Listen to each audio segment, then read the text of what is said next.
Google's self-driving car can't drive 35. I'm Bridget Carey. This is your CNET update.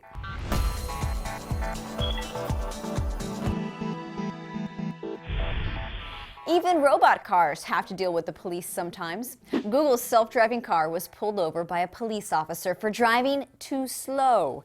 But the humans inside didn't get a ticket, just a warning. It happened not too far from Google's Mountain View, California offices. This little white pod was driving 24 miles an hour in a 35-mile-per-hour zone. And it was pulled over when the officer saw it was causing a traffic backup. It is lawful to go slower, 25 in a 35 zone, and Google won't let the car go faster than 25 miles an hour for safety reasons. But instead of causing drama on the roads, some self-driving cars are taking the test to fake city streets. Ford is the first car maker to test its autonomous vehicles at a testing facility called M-City. It's 32 acres of land with roads, traffic lights, and fake stores all around. It's located at the University of Michigan's North Campus Research Complex. Ford, like other car makers, have been testing self-driving cars in the real world.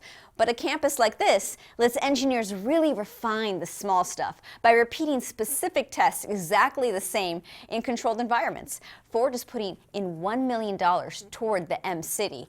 And you know what M-City has that you can't get with testing in California? Harsh winter weather.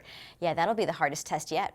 Well, back to other things Google is working on. The tech giant is trying to make email more secure for everyone. If you have Gmail and someone sends you an email over an unencrypted connection, you'll get a warning that it could be risky to open the message. These warnings will start in the coming months. The hope is that this is going to encourage more email providers to use proper encryption security, which prevents snooping from attackers and, yes, even government agencies that are trying to tap into messages as they travel to you. And for those of you that prefer the disappearing messages of Snapchat, the app just launched something called a lens store. You can pay 99 cents for a funky photo filter and keep it forever. Snapchat started filters recently. You just press on your face when you're taking a selfie, and you can choose from 7 free ones. They put floating things around you or change your environment. Everyone loved the puking rainbow. Snapchat will always have some for free, but they may be just for a limited time. So if you want to keep the one you like forever, you'll have to spend $1 in the lens store to keep it. Snapchat says these lens filters are used in 10 million snaps a day.